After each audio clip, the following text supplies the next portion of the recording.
Hey y'all, I'm Laura. Welcome back to Eisenhart Archery and Outdoors. Today we are going over the difference between a hunting bow and a target bow. And I'll tell you right now, it's a lot more than just a paint job.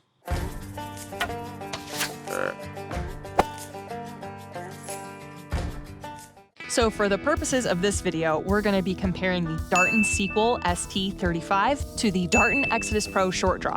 When we kind of think about a Venn diagram of what makes a target bow versus a hunting bow, it's kind of one-sided. I've shot a hunting bow for a competition plenty of times, but I haven't really shot a target bow for hunting. So of course the main difference between a hunting bow and a target bow is really just what they're meant for. Hunting bows are going to be shorter, they're going to be a little smaller, just so you have that maneuverability through the woods, versus a target bow that they're going to stretch the size. So in a hunting bow, the axle to axle, which is the distance between each of your cams, is going to be at a minimum probably about 29 to 30 inches, all the way up to like 34 or 35 inches. When a target bow, you're gonna start around that 37 mark, and I've seen them go up to like 41, 42 inches. And usually the longer the bow, the longer the brace height.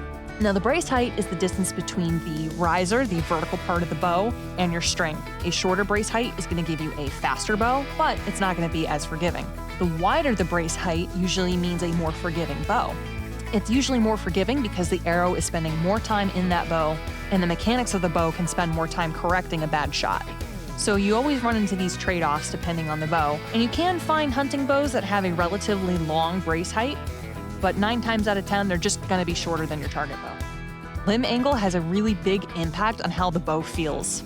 On a hunting bow, you're usually going to see a steeper angle, closer to that 90-degree mark between the riser and the limbs. So as you draw those limbs back, they're gonna be much more aggressive and much faster, but again, you're not gonna have as much of that forgiveness.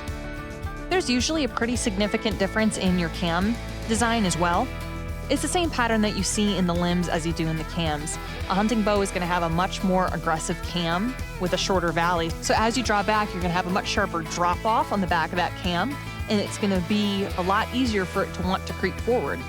But it's a trade-off for faster speeds. You're usually going to see a higher let-off on a hunting cam as well, and this is so you can hold the bow longer while you're waiting for a shot opportunity on a deer. Most people are usually going to draw more weight when they're hunting versus a target bow, because when you're hunting, you're only worried about 1, maybe 2 really good shots, so you're not tiring yourself out shot after shot after shot. Versus a competition bow, you're usually going to shoot 20 to 30 arrows in a pretty short amount of time, so you don't want to have as high a weight so you don't get tired so fast. So let's talk about accessories. I think the most obvious difference is the stabilizers. I mean, on my target bow, I have a crazy long 32-inch front bar. When you have a longer bar, it takes a tiny amount of movement to correct yourself and bring yourself back to center, versus a shorter bar where you have to use more movement to bring yourself back to center. But of course, when you're hunting, a 33-inch bar out the front of your bow is going to make it almost impossible to maneuver around the woods. Usually the definition of a hunting bar is under 12 inches long, and that's kind of a competition definition. I know plenty of people, including Noah, that actually hunt with a 15-inch bar out the front. Now the next accessory I want to talk about is bow sights. Now the overall construction in your sight is not going to be that different. Especially now, a lot of people are starting to move to a sliding bow hunter sight where the whole thing will actually move, which is when looking at my target versus my hunting setup, they really don't look that different. They both have long bar that connects them to the bow, and then they have the sight bar that the whole scope housing moves up and down on. And I'd really argue that the biggest difference in these two setups is my scopes. And really the major difference in my scopes is really just my pin and my lens. On my target scope, I have a single lighted pin, and I like a blue light right in the middle. And my whole housing moves up and down to the exact yardage that I want to shoot at. On my bow hunter sight and scope setup, the sight bar itself, this piece, is almost the same, and the whole setup can move up and down depending on how close or how far my target is. Looking at my scope, I have 4 pins. And rather than setting your pin exactly to where you want to hit, you're going to set these pins ahead of time to 20, 30, 40, 50 yards, or further if you're hunting out west. What's nice about this setup is I have preset marks here where my whole sight can move down, so if I decide that I do want to take a further shot, this scope is ready to go and I don't have to worry about holding on the animal's back or anything. I actually have a dedicated mark for it. something that's probably a little odd compared to most people. I actually run the exact same arrow rest on both of my bows. I've been running the Hamskea Trinity on my bows for years now. They are bulletproof, and I have no reason to upgrade them until they break. But really the only difference that I have in them is a bit of a wider blade, just so my arrow doesn't bounce around as much. I also run the same peeps on both of my bows. I've been running a Hamskea peep kit for plenty of years now, and of course I don't usually hunt with a lens in my scope for my hunting setup. And because of that, I don't usually run a verifier, but the peep housing is the same for both of my bows, and I really like doing that because you can change out the size of your aperture on the fly, and I have done that in a tree stand where I was hunting one day in a more open hardwood stand, and the next day I went to a hemlock stand and it was super dark, so I swapped out my aperture and I could see a lot better. And I know this is controversial, but I use a hinge for target and for hunting. Now, if you're not familiar with what a hinge release is, there's no trigger on this. It's all based on how much I pull and how much I rotate.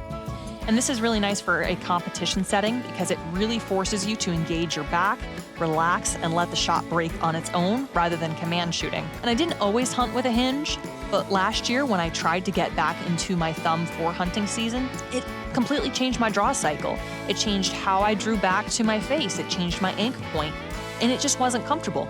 Now, some people will say not to use a hinge because you don't have enough time.